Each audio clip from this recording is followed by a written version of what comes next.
My husband and I have always wanted kids, but when we found out he was infertile, he completely shut down, and now he's refusing every other possible option because he won't be a real dad, and I think I want a real divorce because of it. I, 29F, have been with my husband, 29M, for 6 years, married for 3. We both come from family-oriented backgrounds and have always wanted kids. We're financially stable and can provide a child an amazing life. We've officially started trying for a baby in early 2023. After months of nothing, I started to get worried. I wanted to get our fertility checked then, but he said I was being a worry rat, and let's wait a year of trying before we get any testing. A year was in February, and I scheduled our testing then. The results shocked us. We were both ignorant and assumed I was the one with the issue if there was one. I mainly see women talking about being infertile, so it didn't cross our mind it could be something else. The doctor calls us and in one of the worst days of our lives tell us that my husband has a condition called azoospermia, meaning he has no little swimmers. In his case, they say that the surgery to extract directly from his testicle doesn't seem that it will yield high results, but it wouldn't hurt to try. My husband and I were devastated.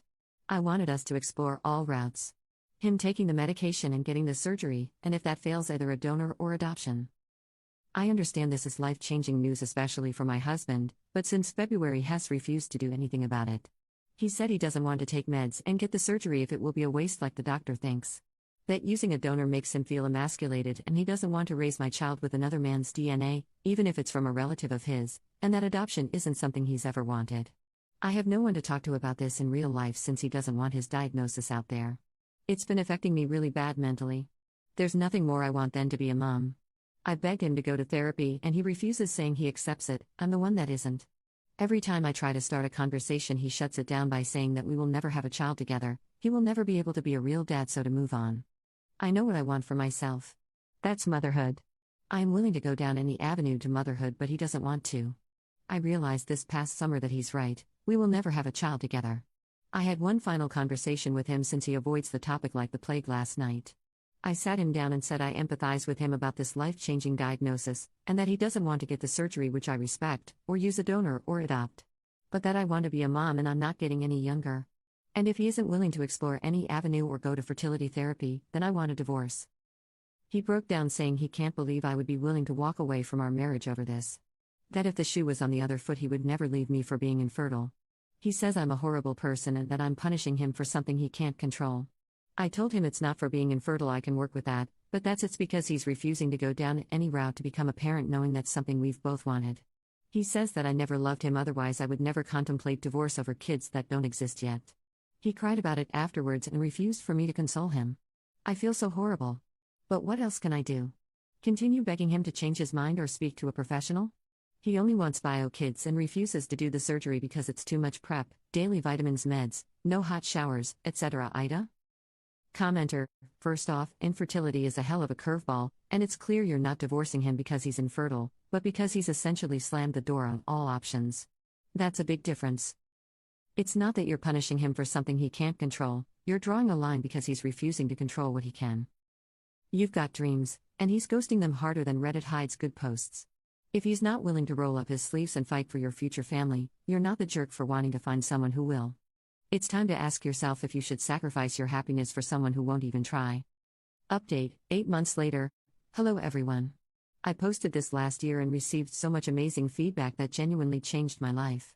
Since no one in my personal knew what was going on, being able to talk about it and get so much amazing advice was great. A lot of the people in the comments opened my eyes up to the possibility that he was refusing the surgery, since that would be the final nail in the coffin. That if it failed, that would be the end, and that could be the reason he was refusing to do anything. I took some time after posting that to do some self-reflection on the whole scenario and to go out the situation differently. We spoke about it extensively, and I told him about how I completely understand his fears in not wanting to do the surgery, but I really want us to try a fertility therapist, and we could just do one session, it didn't have to be a deep commitment. He agreed, and that therapy session went amazing. We both spoke separately and then together, and we did 5 sessions overall. You guys were right.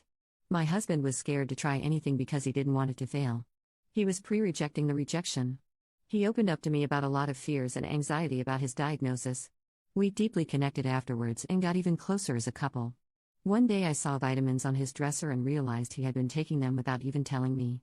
I was so happy. We did another analysis and they saw 2 little guys. We were so happy. Then, to my complete and utter surprise, my husband forwards me an email. He scheduled a consultation for the microtest surgery in December. It went well and he was approved for surgery this February. We went in with low expectations and to still be happy at the progress he's made, but they were able to get 3. My husband and I were ecstatic and couldn't stop crying. Everything went well at his 2-week checkup. Now we're in the process of IVF. I started taking medication to do my egg retrieval right after his surgery and so far I have 12 eggs. Last month we just found out we have 2 embryos. Both healthy, 1 boy and 1 girl. Our implantation date for our daughter was May 1st and I tested positive a few days ago. We are so happy. I'm so happy that we were able to get through this bump in the road. This has been amazing. I'm so happy my husband's fear and my sadness to his fear was something we were able to get over. We have both extensively apologized to each other, him for shutting down and wanting to give up and me for not being more understanding to that life-changing news. Thank you guys again for all the advice you gave me. Commenter 1, this is the best update. So happy for you both. Commenter 2, congratulations to hopefully soon the 3 of you.